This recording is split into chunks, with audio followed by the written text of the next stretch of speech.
अभी पीर वाले दिन वो स्टे ऑर्डर कोर्ट ने वापस लिया है और कार्रवाई की इजाजत दी है एफआईए को। ये मैं आपको रिकॉर्ड की बात बता रहा हूं, वो मैं ऑर्डर आपसे अभी शेयर भी कर लूंगा।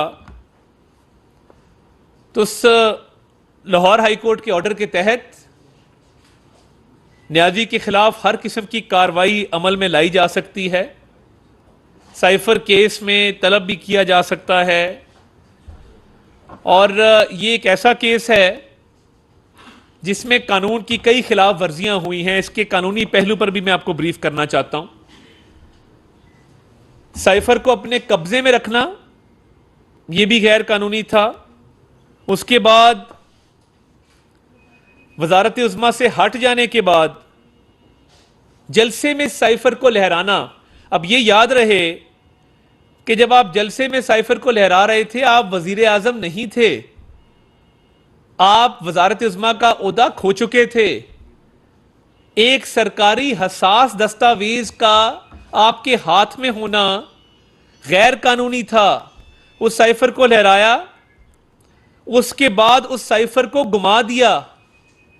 साइफर का लहराना, साइफर का अपने कब्जे में रखना, साइफर को गुमा देना, यह पाकिस्तान के ऑफिशियल सीक्रेट्स एक्ट की खिलाफ वर्जी और बिल्कुल गैर कानूनी था। यानी जब वजीर आजम हल्फ लेता है तो उसके हल्फ में यह बात दर्ज है कि बतौर वजीर आजम जो भी सरकारी मामला मेरे इल्म में लाया जाएगा या मुझे बताया जाएगा, मैं किसी गैर मुतलका शख्स से उसका जिक्र नहीं करूंगा।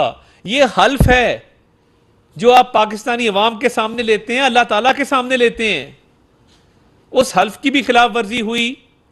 स्टे ऑर्डर की मदद से साइफर केस को ताखीर का शिकार किया गया, मगर आज पूरी कौम के सामने न्याजी के मोतमिद खास, उनके हैंड पिक्ड प्रिंसिपल सेक्रेटरी, उनके कार खास जो तमाम मामलात उनके बिहाफ पे देखते थे, आज उन्होंने इमरान न्याजी को मुजरिम करार दिया है और उन्होंने कहा है कि हम कोई गुलाम हैं। Absolutely not. जो लोगों को गुमराह किया गया, लोगों को बेवकूफ बनाया गया और एक पूरे मुल्क में बहरानी कैफियत पैदा की गई, वो झूठ पर मबनी थी। वो झूठा बयानिया था, उसको घड़ा गया था, उसको बनाया गया था। अब कानून की गिरफ्त में ये आ चुके हैं। इनको अब इनका बचना मुश्किल है। ये इनकी आदत है कि ये स्टे ऑर्डर्स और दायरा इख्तियार को चैलेंज करके अपने केसेस को चलाते हैं। आप तोशा खाना का मामला देख लें कि तोशा खाना में अब जज पर अदम एतमाद है, जज पर शक व शुबहात का इजहार किया जा रहा है। जो जज खिलाफ फैसला करे उस पर अदम एतमाद की दरखास्त डाल देते हैं। तो आप मेरिट पे अपने केस आर्ग्यू क्यों नहीं करवाते? पनामा के दौरान तो बड़ी तालियां बजाते थे जब मियां नवाज शरीफ रोज पेशी पर आते थे। एक दिन भी उन्होंने नागा नहीं किया। रोजाना की बुनियादों पे ट्रायल चला। पाकिस्तान की तारीख का वाहिद ट्रायल है जो रोजाना की बुनियादों पे चला। वो रोज अदालत में खड़े होते थे, मेरिट पे केस आर्ग्यू हुआ। आपके हालात ये हैं कि आप टेक्निकलिटी के पीछे छुपते हैं, स्टे ऑर्डर के पीछे छुपते हैं, तकनीकी बुनियादों पे केस की समाअत नहीं होने देते। और जिस दिन टोपी पहन के आते हैं, इर्द गिर्द हिसार में जिन लोगों ने वो शील्डें उठाई होती हैं किसी पुराने जमाने के बादशाह की तरह आप आते हैं, मगर इस तरह की टोपी तो वो भी सर पे नहीं पहनते थे। तो आपसे बुज़दिल और मुनाफिक आदमी पाकिस्तान की तारीख में सियासत में नहीं आया होगा कि एब्सोल्युटली नॉट के स्टिकर लगवा दिए, पूरी कौम को गुमराह करके एक बयानिया घड़ लिया। और हकीकत यह निकली है कि कोदा पहाड़ और निकला चूहा, वो भी मरा हुआ। और उसमें आपके अपने लोग आपके खिलाफ बयान दे रहे हैं और मैं समझता हूं काबिल तहसीन है, लायके तहसीन है आजम खान, जिसने पाकिस्तान के मफाद पर सौदा नहीं किया, जिसने पाकिस्तान के मफाद को ज्यादा अजीज तर रखा। कि एक तरफ ऑप्शन थी कि सियासत को चमका के पाकिस्तान के मफाद को दांव पे लगा दिया जाए, उसने इनकार किया है। आज जो स्टेटमेंट आई है ये इनक्रिमिनेटिंग एविडेंस है, ये नाकाबिले तरदीद एक सबूत है, शवाहिद हैं जिसकी बुनियाद पे इमरान न्याजी को सजा होगी, सजा से बच नहीं सकेंगे। ये मजाक नहीं है कि आप एक मुल्क को दूसरे के खिलाफ पिच कर दें एक झूठी कहानी पे, एक झूठे बयानिए पे और सियासत चमकाने के लिए। तो ऑफिशियल सीक्रेट्स एक्ट के तहत जब कार्रवाई होगी और यह मामला अब कोर्ट में जाएगा और चालान पेश किया जाएगा, तो इसमें जब गिरफ्तारी भी मतलूब होगी और कस्टडी में भी लिया जाएगा, पूछताछ भी की जाएगी, तो ये तमाम मामलात साइफर वाले, इसमें बताना तो होगा कि ये 6 महीने स्टे ऑर्डर के पीछे क्यों छुपे, एब्सोल्युटली नॉट का नारा क्यों लगाया, किस बात पे लगाया, झूठे मिनट्स क्यों ड्राफ्ट करवाए, कौम से झूठ क्यों बोला। और आज अब इंसानी हकूक की रिपोर्ट आई है 3 दिन पहले यूनाइटेड नेशंस की, उसमें क्या लिखा है कि पाकिस्तान में इंसानी हकूक बेहतर हुए हैं। 9 मई को आपने हमले किए अपनी फौज के खिलाफ, अपनी ही शोहदा की यादगारों को मसमार करके। तो जो लोग इसमें मुल्जिम और मुजरिम थे उनको कहा कि उनके खिलाफ इंसानी हकूक की खिलाफ वर्जियां हो रही हैं, उनको बड़े बुरे हालात में रखा हुआ है। और मगरिब में अमेरिका बरतानिया में कैंपेन चलाई कि पाकिस्तान में इंसानी हकूक की खिलाफ वर्जियां हो रही हैं। आपको शर्म नहीं आती, आपको हया नहीं आती, आपको गैरत नहीं आती कि आपने पहले अमेरिकी साजिश का झूठा बयानिया गढ़ा, वो झूठा बयानिया घड़ के उसके बाद अमेरिका से मदद तलब की कि मेरे लोग जेलों में बंद हैं, इंसानी हकूक की खिलाफ वर्जियां हो रही हैं। उसके बाद अमेरिकन लॉबियस्ट फर्म्स हायर की कि मेरी मदद की जाए, मेरी पार्टी की मदद की जाए। ये सिर्फ वो शख्स कर सकता है जिसका ज़हनी तवाज़ुन दुरुस्त ना हो, कि वो पहले कहे कि अमेरिका ने मेरी हुकूमत गिराई है, झूठा बयानिया घड़े, झूठे मिनट्स बनाए, झूठा साइफर लेके आए और उसके बाद कहे कि अमेरिका मेरी मदद करे। आपकी अकल में यह बात आती है? क्या यह बात आपको समझ आती है कि कोई जी शऊर इंसान जो इतना भी इल्म रखता हो वो इस तरह की बात कर सकता है कि एब्सोल्युटली नॉट कह के एक और मुल्क पे इल्जाम लगा के एक और मुल्क को साजिश का जिम्मेदार करार देकर फिर जब हुकूमत खत्म हो जाए जिसके लिए जिम्मेदार उन्हीं को करार दिया था, फिर उसी मुल्क से मदद मांगे कि मेरी मदद की जाए, इंसानी हकूक की खिलाफ वर्जियां हो रही हैं। अकल दंग रह जाती है कि चोरी की है तोशाखाना में, डाका डाला है 190 मिलियन पाउंड का, केसेस चल रहे हैं स्टे ऑर्डर पे स्टे ऑर्डर। जहां स्टे ऑर्डर नहीं है दायरा इख्तियार चैलेंज है, जहां दायरा इख्तियार चैलेंज नहीं है वहां जज पे अदम एतमाद है। तो आए ना, इतने हैं आप, इतने बहादुर हैं, इतने दिलेर हैं, तो आए और कहें कि मैं मेरिट पे तोशाखाना का केस आर्ग्यू करूंगा। नहीं कर सकते। चोरी की हुई है, अंडर वैल्यूएशन की हुई है, मिस डेक्लेरेशन की हुई है, ब्लैक मार्केट में तोहफे बेच के उनका पैसा खा गए हैं आप और आपकी अहलिया। आए जवाब दें, मेरिट पे केस आर्ग्यू करें, 190 मिलियन पाउंड में बताएं कि अलकादिर ट्रस्ट क्यों बनाया था। आए जवाब दें साइफर का। स्टे ऑर्डर का जमाना जा चुका। स्टे ऑर्डर दायमी नहीं होता। यह नहीं होता कि स्टे ऑर्डर हमेशा के लिए चले, स्टे ऑर्डर ने एक ना एक दिन खत्म होना होता है।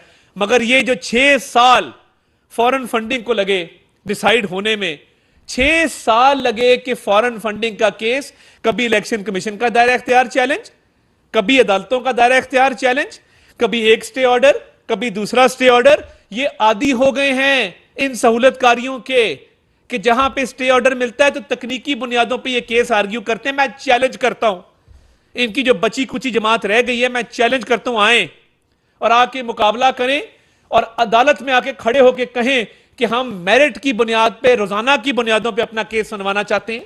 झूठे मनी लॉन्ड्रिंग के केस बनाए, लोगों को हथकड़ियां लगाई, बहनों को हथकड़ियां लगाई, बेटी को हथकड़ी बाप के सामने लगवाई, लोगों की बेटियों को जेलों में डाला। 3-3 साल लोगों ने जेलें भुगती हैं आपके झूठे केसेस पे, और आप टीवी पे आके कागज दिलाते थे।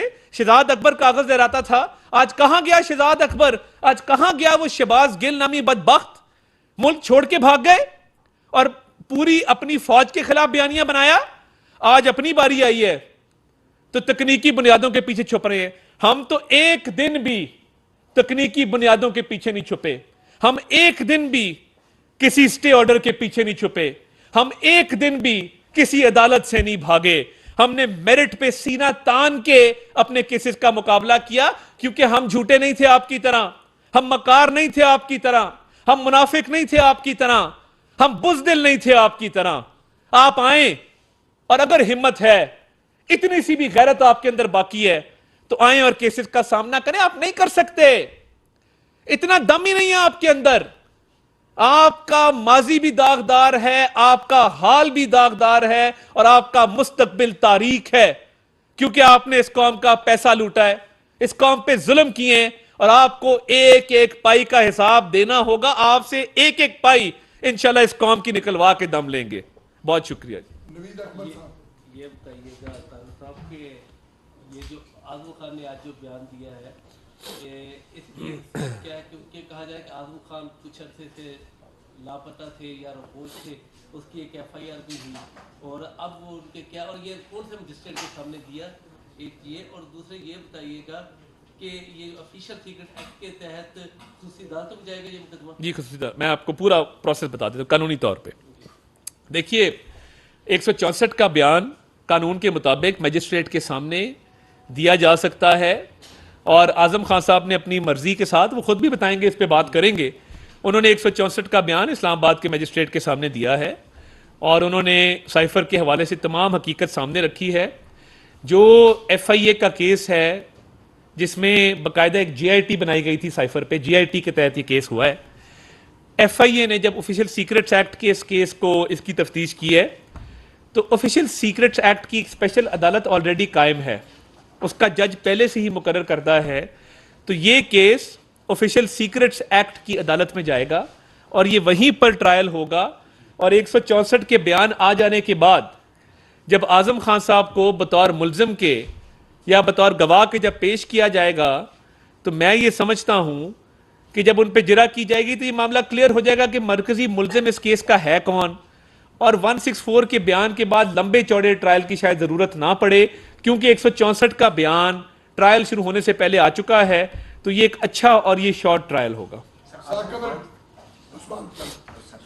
आजम खान साहब के खिलाफ आप क्या कार्रवाई करने जा रहे हैं, क्योंकि एक तो वो साजिश में मुलविस है, क्या 164 का बयान देने से उनके तमाम गुनाह धुल जाएंगे या वो अभी मुलज़िम? देखिए, मैं ये समझता हूँ कि उन्होंने बड़ी हिम्मत का मुजाहरा किया है, और उन्होंने असल मुल्जिम की निशानदही की है।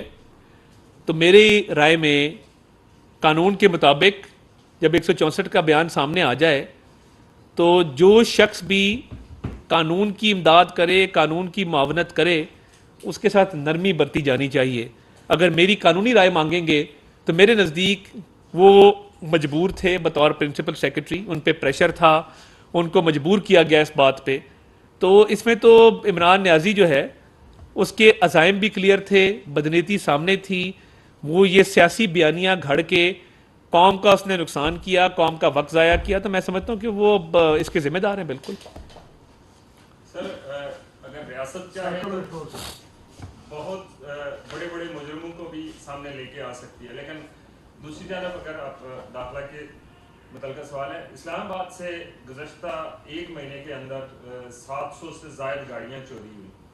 उसके अलावा उसमें मैं भी विक्टिम हूँ, एक ही FIR नहीं हो रही मोटरसाइकिल की, और एक दूसरी साल हो गया मुझे तलाश करते हुए। क्या रियासत गरीब शहरी जो लूट रहे हैं उनके ऊपर भी कुछ रैंक करेगी, या देखिए मैं हाई प्रोफाइल केसेस के ऊपर? नहीं, देखिए मैं तो ये समझता हूँ कि हाई प्रोफाइल केसेस में इस मुल्क में सितम ज़रीफ़ी है कि अमीर आदमी को रिलीफ भी मिल जाता है और आसानी से भी मिल जाता है। और मैं बतौर वज़ीर दाखिला पंजाब था, अब मुशीर बराए दाखिला हूँ। मैं तो ये बिल्कुल समझता हूँ कि FIR हर शहरी का हक़ है। और मैं इवन जब IG इस्लामाबाद से बात होती है तो हम उन्हें यही हिदायत करते हैं कि बग़ैर सिफारिश के जो शख्स है, जो मिडिल क्लास, लोअर क्लास से जिन लोगों का ताल्लुक़ है, सबसे पहला राइट उनका है कि उनकी दाद रसी सबसे पहले होनी चाहिए। और मैं बतौर वज़ीर दाखिला पंजाब भी जो ख़वातीन या पिसे हुए तबकात के ख़िलाफ़ जराइम होते थे, सबसे पहले मैं मौके पे पहुंचता था और दाद रसी की जाती थी जिस हद तक हो सकता है। इस्लामाबाद एक ऐसा शहर है जहाँ सेफ सिटी कैमराज मौजूद हैं, जहाँ पे इन्वेस्टिगेशन के जदीद तकनीकी बुनियादों पे, जदीद तर्ज पे की जाती है तफ्तीश। तो मैं इसका फौरी नोटिस लेते हुए, ये जो मोबाइल स्नैचिंग है, एक साफ़ी साहब है उनके साथ मोबाइल स्नैचिंग हुई, हमारे सुप्रीम कोर्ट के रिपोर्टर वो हैं, तो ये बड़ा अफसोसनाक है तो इस हवाले से जो भी इकदाम हो सके वो बिल्कुल करेंगे, ऑलरेडी भी कर रहे हैं जी।